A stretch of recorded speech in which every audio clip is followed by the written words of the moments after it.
وما أرسلناك إلا رحمة للعالمين. Yang ketujuh, dan di antara jual beli yang dilarang adalah bila seorang menjual sesuatu yang tidak dimilikinya. Nggak punya barangnya, bukan punyanya, gitu kan? Tapi dijual, motor temannya dijual, pekarangan adiknya dijual, rumah bapaknya dijual. Gitu.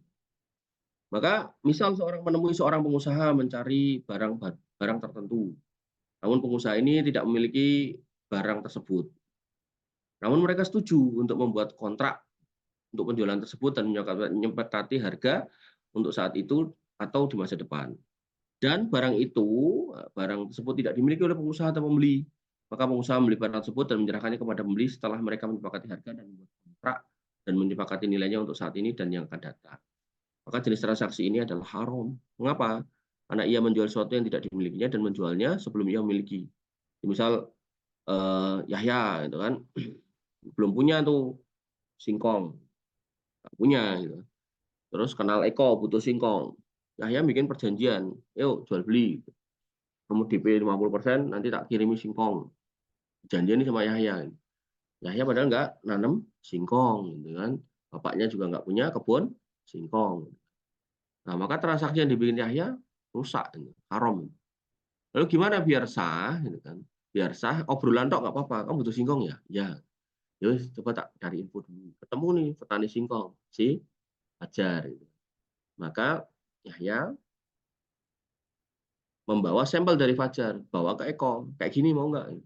Mau. Nah, maka begitu mau, yang benar adalah Yahya transaksi dulu sama Fajar. Singkongmu tak beli. Setiap 1 ton sekian. Tak DP dulu ya 1 juta. DP toh, kemarin udah kita bahas tuh jual beli DP. Pakai DP gimana. Nah, kemudian setelah itu Yahya ketemu sama Eko.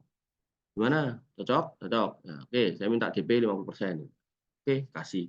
Itu kasih, bayar ke Fajar, barangnya ambil, kasih ke Eko, begitu diterima, bayar sisanya. Itu boleh. Yang nggak boleh adalah yang benar-benar nggak kita miliki gitu loh. Nggak kita beli sebelumnya, nggak kita kuasai sebelumnya, bukan milik kita, tapi ditransaksikan, itu yang nggak boleh. Ya.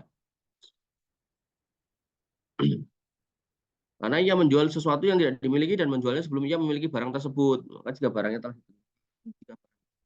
belum ditentukan dan pembayaran ditangguhkan, maka dia telah menjual secara hutang. Rasul SAW melarang ini, kita melakukan ini, sebagaimana yang terjadi ketika Hakam bin Hazm datang radhiyallahu anhu kepada beliau dan berkata, ya Rasulullah, bagaimana jika seorang datang kepadaku dan ingin membeli sesuatu yang tidak ada padaku. Kemudian saya pergi ke pasar dan membeli untuknya. Jadi dia transaksi dulu, baru kemudian dia ke pasar. Nabi SAW mengatakan, tapi malai salaka bihi indah. Jangan kau jual sesuatu yang tidak kamu miliki. Harusnya apa? Ngobrol dulu nggak apa-apa. Jangan transaksi, ngobrol. Oh, kamu butuh ini ya? Coba ya, carikan sampelnya ya. Ke pasar dia boleh. Kayak gini gimana? Cocok nggak? Cocok ya udah. Nah, telepon, jar, tak ya DP ya. DP itu sudah merupakan akad. Oh iya, DP 1 juta ya, ya siap.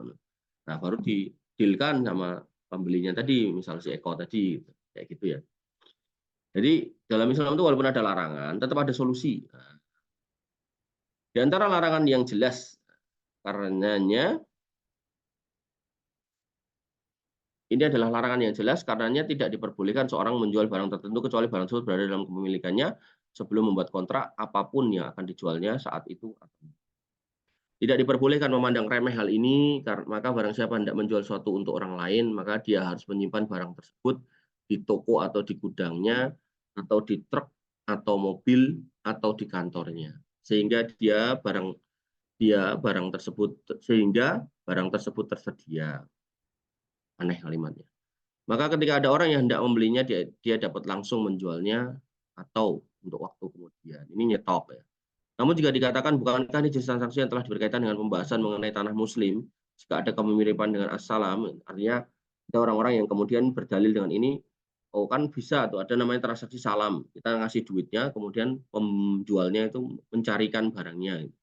Maka kami katakan bahasanya dalam salam, seorang harus membayar harga produk pada waktu kontrak. Namun untuk jenis transaksi di atas, maka hal tersebut melibatkan pembayaran di waktu mendatang. Jadi seperti jual beli utang kredit yang dilarang untuk kesepakatan para ulama. Jadi salam sama yang jual beli barang yang belum dimiliki itu beda ya. Barang yang belum dimiliki itu kita benar-benar nggak punya barang, kemudian kita nyari-nyari. Adapun salam itu, kita tuh kenal banget barang itu ada. Dan untuk membelinya itu butuh proses pengadaan. Karena kita tahu pabriknya itu butuh proses untuk membuat gitu loh. Nah, maka bedanya apa? Salam itu ya kita order pada pabrik itu, ya kan? Tapi kemudian pabrik itu butuh proses untuk bikin, atau barangnya itu kadang baru nggak ada gitu. Kadang kalau bikin itu namanya nanti istisna itu, bikin dulu baru kemudian dijual. Kayak penjahit gitu. Kita beli sesuatu terus dia jahitin dulu gitu. Nah, maka itu istisna. Nah, yang salam ini kita order dulu nih, misal ke luar negeri gitu kan. Nah, maka kalau memang ini yang biasa kita jual dan memang untuk proses order itu butuh waktu, benar-benar butuh waktu gitu kan. Bukan diada-ada, bukan karena nggak ada kemudian jualan itu. Maka insya Allah yang salam itu sama apa namanya menjual yang bukan dimiliki itu beda gitu. Tapi kalau menjual yang belum dimiliki benar-benar dia nggak punya, terus dia baru nyari gitu kan, terus dia dapat duit duluan gitu. Nah, hal-hal seperti ini yang harus dihindari oleh seorang muslim. Allah taala alam. Mudah-mudahan bisa dipahami. Baik, ini yang bisa kita sampaikan atau kita diskusikan. Kurang lebih saya mohon maaf. Saya cukupkan, saya rasa sampai di sini. Alafu minkum subhanakallahumma bihamdika asyhadu an la ilaha illa anta astaghfiruka wa atubu ilaik. Assalamualaikum warahmatullahi wabarakatuh.